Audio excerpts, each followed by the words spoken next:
SLBC టన్నెల్లో చిక్కుకున్న వారి ఆచూకీ కోసం గత వారం రోజులుగా కొనసాగుతున్న సహాయక చర్యలు చివరి ఘట్టానికి చేరుకుంటున్నాయి. జీపీఆర్తో అన్వేషిస్తూ పై భాగం నుంచి బురద, లోపల మృతదేహాల వంటి వాటిని గుర్తించారు. పెద్ద ఎత్తున నీరు, బురద పేరుకుపోయి ఉండడం, రాళ్లు సైతం టన్నెల్లో పడి ఉండడాన్ని చూస్తే భారీ ప్రమాదం చోటు చేసుకున్నట్లు తెలుస్తుంది. సొరంగంలో 8 మంది కార్మికులు, ఉద్యోగుల చిక్కుకున్న చోట పరిస్థితులు అనుకూలించకపోవడంతో అందరిలో ఆందోళనలు మొదలయ్యాయి. ఘటన జరిగిన తీరును పరిగణనలోకి తీసుకొని ఆ 8 మంది ప్రాణాలు కోల్పోయినట్లేనని కొంతమంది మొదటి నుంచి చెబుతూ వస్తున్నారు.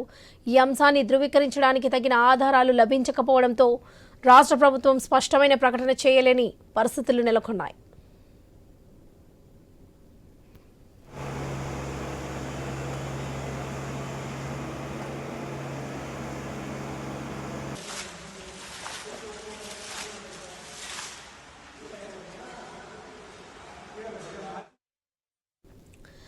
ఎస్ఎల్బీసీ టన్నెల్లో చిక్కుకుపోయిన 8 మంది ప్రాణాలు అడుగంటినట్లేనని రెస్క్యూ టీం బృందాలు సభ్యులు స్పష్టం చేస్తున్నారు. ప్రమాదం జరిగిన చోట బురద, నీరు పెద్ద ఎత్తున ఉండడంతో వారిని భారీ మోటార్ల సహాయంతో బయటకు పంపిస్తున్నారు.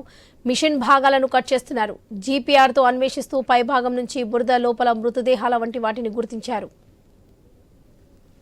న్యూస్ కొంత సోషల్ మీడియాలో అట్లా రావడం జరిగింది. సో కొన్ని డెడ్ బాడీస్ దొరికాయి అట్లా అని.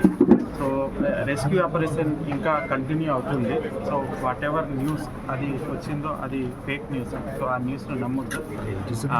రెస్క్యూ ఆపరేషన్ కంటిన్యూ అవుతుంది. అటువంటిది ఏమన్నా ఉంటే ఖచ్చితంగా మనం మీడియాకి మెన్షన్ చేయడం జరుగుతుంది. అండ్ ఫర్దర్గా కూడా మీడియాకి రిక్వెస్ట్ ఏంటిదంటే our DPRO team is there, we're available. అటువంటిది will confirm you any such thing is there. So కాబట్టి అది కన్ఫర్మ్ చేసుకోకుండా ఇటువంటి న్యూస్లు మనం స్ప్రెడ్ చేస్తే కొంత ప్యానిక్ క్రియేట్ అవుతుంది. కాబట్టి అటువంటి ఏమి వితౌట్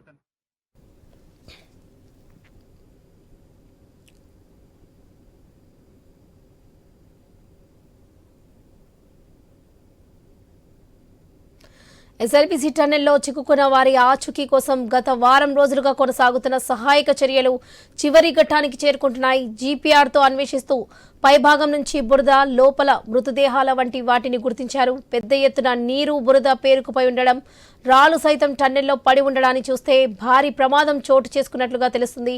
సొరంగంలో 8 మంది కార్మికులు, ఉద్యోగుల చిక్కుకున్న చోట్ల పరిస్థితులు అనుకూలించకపోవడంతో అందరిలో ఆందోళన మొదలయ్యాయి. ఇదే విషయానికి సంబంధించి మరిన్ని అప్డేట్స్ లైవ్ ద్వారా మా ప్రతినిధి వెంకటేష్ అందిస్తారు. వెంకటేష్, ప్రస్తుతం అక్కడ అప్డేట్స్ ఏంటి? వద్ద జరిగిన ప్రమాదంలో 8 మంది కార్మికులు చిక్కుకున్న సంఘటన 8వ రోజు చేరుకుందని చెప్పవచ్చు. సహాయక చర్యలు మాత్రం ముమ్మరంగా సాగుతున్నాయి. 11 టీములు ఇక్కడ ఈ సహాయక చర్యలో పాల్గొంటున్నా చెప్పవచ్చు. మనకు వస్తున్న సమాచారం మేరకు 8 మృతదేహాలు కూడా లభించినట్లు అధికారులు అయితే కొద్దిగా చెప్పనకనే చెప్తున్నట్టు తెలుస్తుంది. కానీ అధికారులు అక్కడ జిల్లా కలెక్టర్లు కానీ ప్రభుత్వం కానీ స్పష్టమైన ఆదేశాలు అయితే జారీ చేయలేదు. మృతులు చనిపోయారని ఇంకా నిర్ధారించలేదు కానీ ప్రచారం జరుగుతుంది. కానీ ముఖ్యంగా ఈ సహాయక చర్యల్లో భాగంగా దానికి సంబంధించిన టన్నెల్లోకి వెళ్తున్న ప్రతి విభాగం సంబంధించిన ప్రతి రాడార్ సహాయంతో, జీపీఆర్ సహాయంతో ఇప్పటికే అక్కడ ఎక్కడైతే సంఘటన జరిగిందో ఆ సంఘటనకు సంబంధించిన వెలికితీతలో భాగంగా ఛాయాచిత్రాలను తీశారు. దానికి సంబంధించి ఇప్పటికే అక్కడ మృతదేహాలు ఉన్నట్లు గుర్తించారని చెప్తున్నారు కానీ నిర్ధారించలేదు. ఇంకా దీనికి సంబంధించి ఇప్పటికే సహాయక చర్యలకు సంబంధించిన అన్ని టీంలు, రెస్క్యూ టీంలు కూడా ఎన్డీఆర్ఎఫ్, ఎస్డీఆర్ఎఫ్, అక్కడ సింగరేణికి సంబంధించిన అన్ని హైడ్రాకు సంబంధించి అన్ని రెస్క్యూ టీంలు మాత్రం ఆ సొరంగ మార్గంలో ఇప్పుడే ప్రమాదం ఎక్కడైతే జరిగిందో అక్కడికైతే ఆ సంఘటనా స్థలానికి చేరుకున్నారు. మరో 80-100 కిలోమీటర్ల మధ్యలో వారు ఆగిపోయినట్టు తెలుస్తుంది. ఈ నేపథ్యంలోనే ఇప్పటికే టీబీఆర్ మిషన్కి సంబంధించిన కటింగ్లు, దానికి సంబంధించిన పరికరాలకు సంబంధించిన విడిభాగాలను కూడా విడగొట్టు బయటికి తీసుకొస్తున్నారు. అంటే బయటికి ఈ విడిపోయిన పరికరాలను కట్టర్ల సహాయంతో తీసుకురావడం వల్ల అక్కడ లోకో ట్రైన్లో అక్కడ మట్టి కానీ ఇంతకుముందు ఉన్న బురద, రాళ్ళు వాటిని తీసుకురావడంలో అయితే సిబ్బందికి చాలా ఇబ్బందులు, అవరోధాలు అయితే తలెత్తుతున్నాయి. దీంతో పాటు విడిపోయిన అంటే విడగొట్టుతున్న టీబీఎంకు సంబంధించిన పరికరాలు భారీ బరువులో ఉంటాయి కాబట్టి దాన్ని తీసుకురావడంలో కూడా కొద్దిగా ఇబ్బందులు పాలవుతుంది. దానిలో సమయం చాలా వృధా అవుతున్నదని చెప్పవచ్చు. దీనికి సంబంధించి ఉత్కంఠత అయితే నెలకొందని చెప్పవచ్చు. ఇప్పటికే కొన్ని శవాలను రాడార్ సహాయంతో ఇప్పటికే శవాలను మృతదేహాలను గుర్తించారని చెప్తున్నారు. కానీ ఎక్కడ కూడా అధికారులు అయితే నిర్ధారించలేదు. ఇప్పుడు 8 రోజులుగా ఇక సహాయక చర్యలు అయితే తీవ్రతరం చేస్తున్నారు. ఎక్కడ కూడా ఎలాంటి ఇబ్బందులు తలెత్తకుండా, అంటే గత 7 రోజుల క్రితం అయితే నిన్నటి వరకు కూడా ప్రాణాలతో ఆ కార్మికులను కానీ ఆ ఇంజనీర్లను కానీ బయటికి తీసుకొస్తామని చెప్పిన అధికారులు నిన్న రాత్రి నుంచి అయితే కొద్దిగా ఉత్కంఠత వాతావరణం నెలకొంది. ఆ రాడార్ సహాయంతో జీపీఆర్ సహాయంతో ఆ మృతదేహాలను కూడా గుర్తించినామని చెబుతున్న వార్తల్లో నిజం లేదని కూడా చెబుతున్నారు. అంటే బయటికి అధికారికంగా ఎప్పుడైతే వస్తుందో వారు చనిపోయినట్టు నిర్ధారిస్తేనే, ప్రభుత్వము నిర్ధారిస్తేనే, స్పష్టమైన ఆదేశాలు జారిస్తేనే వాళ్ళు మృతదేహాలు అంటే చనిపోయానని చెప్పవచ్చు.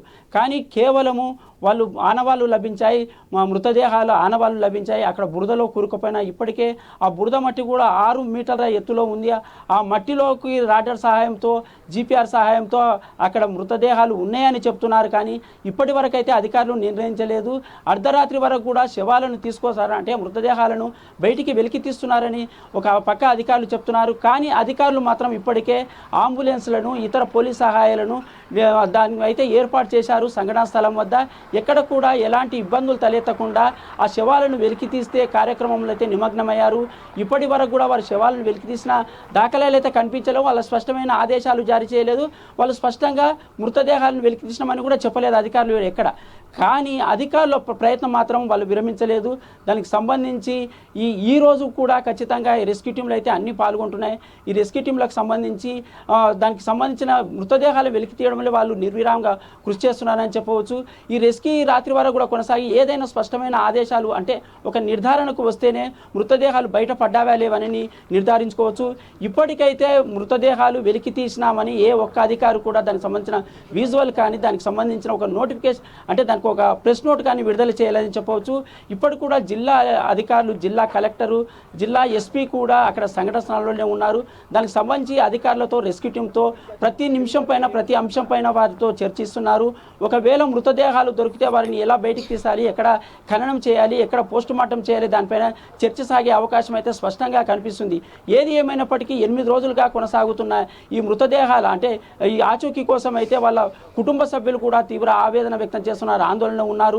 తమ బంధువులు అంటే వాళ్ళు తమ కుటుంబ సభ్యులు ఒకవేళ చనిపోయారా బతికి ఉన్నారనే ఆందోళన అయితే ఉన్నారు. ఒకవేళ చనిపోతే భవిష్యత్తులో వాళ్ళు తీసుకునే నిర్ణయాలు ఎలా ఉంటాయి, ప్రభుత్వం వారికి ఎలాంటి అంటే కంపెన్సేషన్ ఇస్తుంది అనే దానిపైన కూడా వాళ్ళు చర్చ సాగిస్తున్నారు, వాళ్ళ ఆందోళన అయితే కనిపిస్తున్నారు. కానీ ప్రస్తుతం ఇక్కడ సంఘటనా స్థలంలో మాత్రం 8వ రోజు అయితే రెస్క్యూ ఆపరేషన్ అయితే నిర్విరాంగా సాగుతుంది. ఇప్పటి వరకు కూడా వస్తే ఏ అధికారి కూడా మృతదేహాలు వెలికి తీశాము బయటపడ్డావని చెప్పలేని పరిస్థితి అయితే ఉంది. Varalakshmi. Right Venkatesh, thank you.